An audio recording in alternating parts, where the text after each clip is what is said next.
The bedroom door creaked open, and the soft hiss of the hinges sliced through the thick air. He stood at the threshold, a silent sentinel in the dimly lit room, his eyes adjusting to the darkness. The faint glow from the street lamps outside cast long shadows across the floor, but it was enough to see the outline of the bed, and the two figures tangled within its sheets.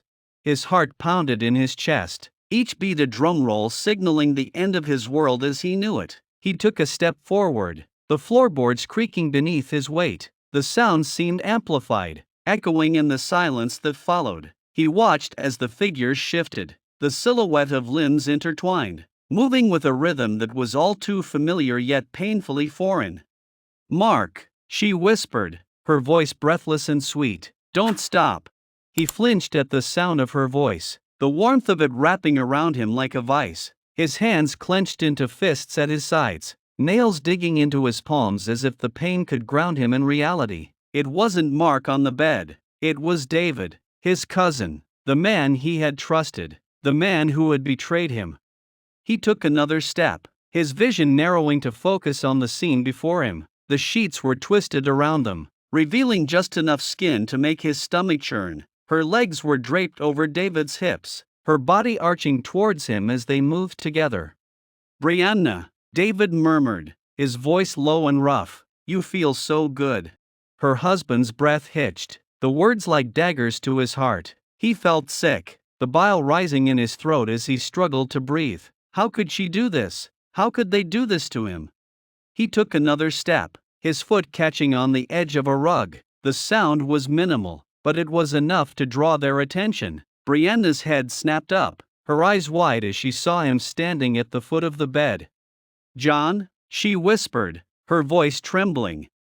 David froze, his body tensed as he turned to look at his cousin. The realization dawned on his face, a mix of shock and fear as he scrambled to cover himself. "John, I can explain," Brianna said quickly, her voice desperate as she tried to pull the sheets around her. But John didn't move, his gaze locked on her, his mind racing. Anger bubbled up inside him, hot and fierce, threatening to consume him. He wanted to scream, to lash out, to tear them apart with his bare hands, but instead, he stood there, frozen in place, his body trembling with the force of his emotions. "Explain?" he repeated, his voice colder than ice. "What is there to explain, Brianna? That you were fucking my cousin while I was away?" Her face paled, tears welling up in her eyes as she shook her head. "No, it wasn't like that. Please, John, you have to believe me." But he couldn't bring himself to listen, his ears ringing with the sound of her lies. He looked at David, his cousin, the man he had grown up with, the man he had called family, and now, he was nothing more than a traitor. "Get out," John said, his voice barely above a whisper. "Both of you, just get out."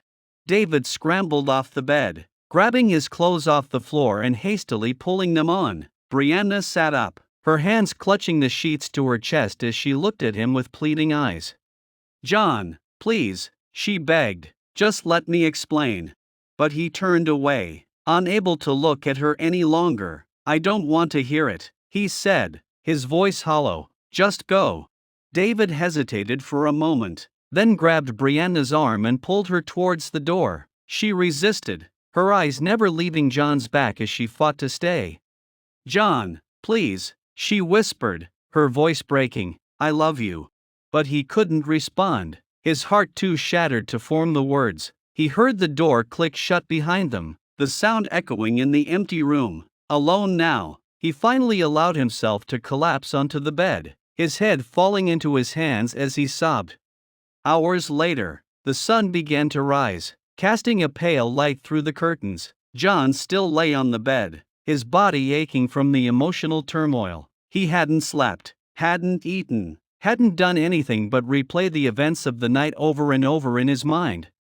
He knew he couldn't continue like this. He needed to do something, anything, to regain some semblance of control. And then, an idea began to form in his mind, a plan that would expose their betrayal for what it was. He rose from the bed, his movements slow and deliberate, his mind focused. He went to the closet and pulled out a small camera, one he had used for work in the past. It was old, but it still worked. He set it up on a tripod near the bed, angling it to capture the entire room. Next, he composed a text message, the words careful and calculated. Asterisk, I know what you did. Meet me at the house tonight. We need to talk. Asterisk. He sent the message to both Brianna and David, waiting with bated breath for their responses. Within minutes, they both replied, their messages almost identical. Asterisk, of course. We'll be there. Asterisk. John smiled grimly, his plan beginning to take shape. He spent the rest of the day preparing, making sure every detail was perfect. When evening came, he sat in the living room, his nerves fraying as he waited for their arrival. The doorbell rang, and he stood, taking a deep breath to steady himself. He walked to the door and opened it, revealing Brianna and David standing side by side, their expressions uneasy. Come in, he said, stepping aside to let them pass. They exchanged a nervous glance before entering the house. Brianna looked at him, her eyes filled with guilt and uncertainty. John, we really need to talk about this. He nodded, keeping his expression neutral. Yes, we do. They followed him into the living room, where he motioned for them to sit on the couch. He took a seat opposite them, watching as they shifted uncomfortably. So, what is this about? David asked, his voice strained. John leaned forward, his gaze locking onto theirs. I think you both know exactly what this is about, but just in case, I'll spell it out for you. You betrayed me. You betrayed our marriage, our trust, our everything. Brianna's eyes filled with tears as she shook her head. John, please, you have to understand. It wasn't intentional. It just happened. He laughed bitterly, the sound harsh and cold. Just happened? You made a choice. Brianna, both of you did. David shifted in his seat, his face flushed with embarrassment. Look, John, I'm sorry. I never meant for things to go this far. John studied them both, his mind ticking over his next move. He reached behind him, pressing a button that activated the camera hidden in the corner of the room. I want you both to tell me everything, he said slowly, from the beginning, and make it convincing, because I'm recording this. Brianna gasped, her hand flying to her mouth. John, you wouldn't. He raised an eyebrow, a cruel smile playing on his lips. Wouldn't I? David swallowed hard, his eyes darting to the camera and back. This isn't necessary. John, we can sort this out without involving anyone else.